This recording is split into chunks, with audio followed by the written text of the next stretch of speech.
So I wanted to start this advice video by thanking my friend Rebecca for letting me use her beautiful downtown loft space to record these. And then I noticed she has a giant pile of laundry on this chair. So it's going to seem like I'm thanking her just so that I don't have to take credit for the laundry pile, but that's not my intention. And to prove it, I'm going to help her fold the laundry afterward. Okay, I'm not trying to be a jerk. Okay, so advice video number 2, if you've sent me a question, I will answer it. And if you haven't and you need advice and it's something that I have feedback on, I will answer it. This one is actually from a high school friend of mine who I love very dearly, who says that she needs advice on parent relationships, but that she's the parent. My sweet boy hit 13, blames me for anything and everything. His absent father can do no wrong. I can't do anything right. And everyone tells me he'll get it when he's older. How hard I've worked, how much I've supported him and showed up for him through everything. People tell me he's scared to show negative emotion to his father because he holds on to any little bit his father gives him. And I completely understand this and have a lot of feedback from 2 perspectives. One is from a child of divorced parents whose mother raised her, and one is from a teacher for 12 years of students with special needs from the kindergarten to the 8th grade level. So I've worked with a lot of angry kids who have a lot of aggression and a lot of feelings and who exhibit a lot of pushback. And from those 2 perspectives, I'm going to give you my best advice. First thing I want to do is remind you that it is normal, natural human behavior to push against and to be the worst version of ourselves with the people that we are closest to. He kind of has to do it. It just is the way that it is. If his dad took care of him full time, he would be pushing against his dad. We still do it as adults in our romantic relationships and also with our families. We just show our worst selves and we show aggression and resistance to the people that we're closest to. He has to do it because it's truly programmed in his human body to do so. He wants autonomy. He can't have it yet, and so you are automatically the bad guy. You are doing the hardest job in the world. In comparison to your job, his dad is doing the easiest job in the world because parents who have visitation get to swoop in, give the kid a bag of hot Cheetos and tell him to jump in the pool and just be the hero, taking them away from the monotony of their daily lives. And it sucks and it's not fair. But that is, that's the relationship he has with his dad. He sees him once in a while. He's not comfortable enough with him to push back. He's just not. It's also like, being a teacher where for the first month, all the kids are like ideal. And then they're like, oh, I know you now. Don't try to tell me what to do. It's just normal. So I want to remind you of the fact that what he's doing is just what all kids do. It's not about you disappointing him. It's about he has to do it because he's programmed that way. I would encourage you to try to make room for his feelings even though you don't agree with them. I think one of the things that all people need to learn and that I'm still trying to teach myself is to just express how I'm feeling without attacking the other person and calling them names and making it their problem. I'm trying to switch that in my brain. Even still, he's 13, I'm 33. Even still, I'm trying to go, I feel insecure and rejected right now, instead of like, I hate you, you're the worst. And it's really hard to do that. If you can start teaching him that lesson, it'll not only help your relationship with him, but it'll help his relationship with everyone else for the rest of his life. So if he's pushing against you and like being rude and calling you names and stuff, just say, hey, identify the feelings that you're feeling right now. This takes a lot of conversation and laying the groundwork of like understanding, is he able to name his emotions? Is he able to differentiate? But if you can have those initial conversations with him so that he learns to, when he gets mad, say, how are you feeling right now? And encourage him to be like, I'm livid, or I'm so angry with you. And in that moment when he's feeling that rush of emotion, you can just go, okay, I understand that that's how you're feeling. And then touch back in with him when he's not so heightened anymore. You can use these as opportunities to teach him that his emotions exist and so they are valid. And it's once he starts to learn to like name them and tell you what they are without attacking you, the next step after that can be, okay, well, like what can we do productively so that you can maybe feel less like that? And try to never engage with him when he's heightened, and make it a rule in your house that like he can totally express his emotions and feel them for as long as he needs to, but that you guys are just going to have a conversation about it afterward when things start to die down, and you're going to show him, okay, well, if you're feeling that and you want to feel a little bit better, here are some things that you can do.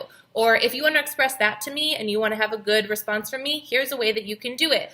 I've learned to really put the responsibility on kids for getting what they need by expressing themselves properly. So like, you know, if I had a student who was angry because they wanted to color but it wasn't time for coloring and they destroyed the whole classroom, I would wait till they were done destroying the classroom. They would clean up the entire classroom, and then I'd go, so did you get to color?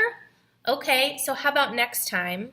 What could we do differently so that you could actually get to color? Even if it's not in that moment, what could you have done differently to like obtain the thing that you wanted? Or what sort of like effort could you have saved yourself by doing all this other stuff that still didn't lead to you getting to color? Kids do not understand that there is a link between their behavior, their feelings and their behavior, and then their behavior and the outcome that they're wanting to receive. They just go like, I don't have the thing I want, and they explode. But they can be trained to link those things, to link their feelings to their behavior to an outcome. And you can make it your job to start to train them to do that. I also think that it's so important in my experience to create environments. Now, I want to acknowledge again, you're doing the hardest job in the world, and I know you, so I know that you work, and I know that you're also taking care of kids, and I know you're doing literally everything. And I'm going to ask you to do something else, not necessarily something more, but something else that I think will create balance across the board that eventually will start to make things a little bit smoother. And that is create spaces for you two to exist in together as equals. Because right now you're the authoritarian and he has to push against you. That's what you are. It's a good thing that you are that. But when you have to, when all of your interactions with him are just from that like authoritarian and then like the child who has to say yes even though he doesn't like it mode, that's the only type of dynamic that you're going to have. So if you can, even once a month, I would say once a week if you can, once every 2 weeks, as often as you can, tell him that he gets to decide what you two do together. Enter into that space with him and let him do that thing the way that he wants to as an equal. Like pretend you're with a friend. Like it's not that you can't make any decisions. Like you're hanging out with a friend. One person says, let's do this. The other person says, let's do this. And you're both just like on the same team, but nobody's in charge. And that will also include letting him do things that you don't super love, but within this sanctioned space where he gets to like do what he wants and you're not going to tell him no. Things that typically would bother you that aren't dangerous or destructive will have to be okay. I think the scene in 8th grade actually is a great example of this, where he just lets her text on her phone and not talk to him because I think it's Friday in the movie. And, you know, it's so rude to be on your phone at dinner time. Get off Instagram, engage with your family, fine. Kids have to do that all the time and they don't want to. They just want to be on their phones. It's relatable. That's also become human nature. Like, I just have to be honest about that. But if you also let them know that their desires are valid and important to you by giving them time to do something that you sort of fundamentally disagree with, but that isn't actually dangerous, that registers. And you start to build a mutual level of respect and understanding. If you give them the space to be themselves in a way that you wouldn't choose, but that you wouldn't choose, but that, isn't like physically destructive to them immediately. You're going to have to like make some sacrifices in these spaces where you're building equality between you and him. But if you give him that once in a while, then he understands that there are other elements of your relationship that can exist, that do exist, and that he can connect to. You want to connect to him from another place, not just the authoritarian place. It really, really balances things out over time. I'll tell you a story about one student that I had, just to give you an idea of sort of like how this builds and works. I taught students with special needs at the elementary level, So I would have kids come to me who were like kicked out of either another class or another school altogether, or multiple schools before they ended up in my class because no other teacher knew how to give them what they needed. So I got one kid specifically in kindergarten, had been kicked out of multiple kindergartens. They gave him to me. They were like, he's really smart, but he won't listen. So I just gave him full freedom right away. I didn't come at him as an authoritarian right away because obviously that wasn't working. He was being kicked out of classes from teachers who were trying to tell him what to do. So he came into my room and didn't want to do anything. And I thought, okay, he doesn't want to do anything. Let me try to find something fun that I can give to him that he might want to do. I talked to his mom. She said he likes Superman. I brought a Superman comic over to him while the rest of the kids were doing math. I was like, you want to read this? It's pretty cool. I liked it. He kind of looks at me like I'm a weirdo. He sits under his desk to read the comic. I go around, I check on the other kids. I go sit under his desk with him and, wow, this is cool. Like, what's happening here? Asking him questions, engaging, just building that framework where I go like, hey, we can also be equals. He doesn't know that that's not going to be forever, but it doesn't matter. In that moment, it's everything. He sees like this person's treating me like my desires matter.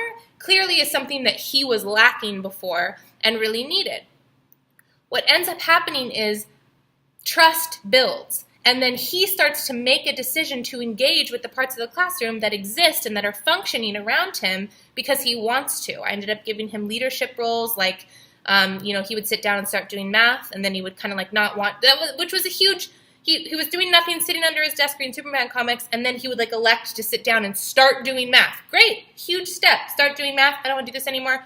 Okay, how about you walk around and make sure the other kids are on task and help them if they have any questions. Oh, okay. Get up, walk around. He became the best little teacher to the kids who were younger than him. Like, oh, you really have to remember to do this. And it gave me an opportunity to kind of see what his skill set was and see where his strengths were because he was showing them to other students. And then as you build that rapport with them where they know that, yes, you are in charge, but you're also going to treat them like an equal, and you're going to give them allowances sometimes, even if it's not something that is according to your very strict rule book. They see that and they really do appreciate that. And he ended up just electing to do all of the work within like 2 months. He was a totally different student. Come in, stick to the plan, would still have really hard days, but I made space for those days because he was improving so much just from the message that he was receiving from me, which is like, you're welcome here, your desires are welcome here, I get you're kind of on your own schedule, and we can work together on that, with that. You can sometimes be on your own schedule, and then sometimes you're going to be on mine. If you can put the desire to be on your team into a child by just meeting them where they're at and fully respecting where they're at for a little while, the payoffs are enormous. They really, really, really are. And I've used those methods with various students over time, and they have always, always, always worked. The kids who push back the most need you to carve out time to just hang out with them and make them feel important and not boss them around. They like need it. They're like screaming for it. They really, really are.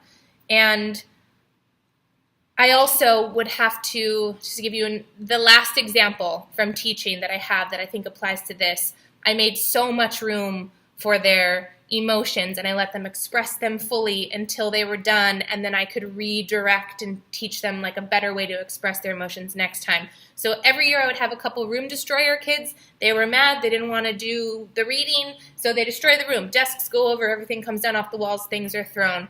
And my method always was to allow them to do that, busy myself with something else, put a chair next to me, and just check in every once in a while and say, just let me know when you're done. As soon as you're done, continue please, but as soon as you're done, just come sit in this chair next to me. Oh my God, the things that they would do to try to get my attention and to get me angry in the moment, which is not what they actually want, but is the only thing that they think that they can receive from you is your anger in the moment. So they're going to try everything to get that. It's not what they want, but they don't know that. So I would have kids would go over to my desk and like pick up my stuff and make eye contact with me and then slowly drop it into the trash can while looking at me. And I would just kind of like nod. I'm like reading or I'm doing some work. And they would pick up my papers and they would tear them. And it's like whatever is lost in the moment truly let it go, because the message that you're sending to the kid is eternal and so important. So I would let them break my stuff. And they would. I had a kid once, all the stuff he was like throwing in the trash didn't get my attention. I wasn't angry. He opened a box of crayons and came over to me and like poured the crayons on my head. Okay, interesting, and just go back to work. And if they ever became a danger to themselves or others, I would just physically stop that, but in a calm way. I wouldn't overreact. And every single time, the timeline was different for each kid, but every time, let's say 45 minutes, room is totally destroyed. They get tired of it. They see that it's not working, and they sit in the chair. And then you can connect with them, and you go, what were you feeling? Oh, you didn't want to do the reading. Well, what sucks now is that you have to clean all this up, and then you have to do the reading. So you still have to do it, and you've created more work for yourself. So did this actually help you? And they get it. It's hard to believe, but every single time I used that method, whoever it was that just destroyed the room for 40 minutes cleaned it up. Just like, sometimes like joyfully. Just because the rage was gone, they had calmed down, and then they were just like, okay, I guess I have to put all this stuff back together. And then they don't resort to that again because they see that it doesn't work. And that's just an example of making space for the emotions of kids and then using their calm after the storm time to show them that all that was totally unnecessary. Not only was it unnecessary, it made things worse for them, and that there is a better way. And next time you're feeling that thing, the feelings we talked about, next time you're feeling that one, try this instead and just see how that works. And you can build from there. So when he's angry at you and he's pushing back, you got to validate it. Even though it's like, this isn't fair, I'm doing everything for you, because it's not fair and you are. But his emotions need to be validated in that moment, no matter what they are. It'll be a great lesson for him and a great lesson for you. I'm sure there are emotions in yourself that you're not validating for yourself. I just say that because it's true for everybody. These are just like lifelong lessons, and you can start teaching them to him now. So to summarize, I think you can create a space every once in a while. The more often, the better. Create a space where you two operate as equals for a limited time, and let him know that that's what gets to happen. And don't make too much of a show of it, but allow him to feel that freedom. Teach him when he's angry to express his feelings just by naming what they are, and then reconnect when he has calmed down so that he can see that there are ways to get a version of what he wants without raging. Remind yourself that his dad has the easiest job in the world and that you have the hardest, and that you're going to be patient with yourself and you're going to try. And, create moments where you can allow him to do things that he really wants to do that you might not inherently agree with, but because you respect his voice and his autonomy and him as a person who is separate from you. Keep him safe, you still make the rules, but create times for him to feel like he has some control over his own life, because he's 13. So like the stuff going on in his body right now is telling him like, you're in charge now, and anybody who steps to you has to go down. Like those are just like the chemicals happening in his body. So you've just got to help him with guidance, kind of guide him through those emotions. Don't tell him how he feels isn't fair. Don't remind him that you're doing all of this work, because he truly can't understand it. All he can understand is he wants to play video games and you said it's time to turn them off. He can only understand that you're in the way of him having fun. So if you can create situations where you are guiding him and having fun, allowing him to have fun, it just creates more of a balance throughout the relationship, so that when you do have to be the authoritarian, it's not the only thing that you can ever be. If you have follow-up questions about details of your day-to-day life, truly email me, because that helps with more specific advice.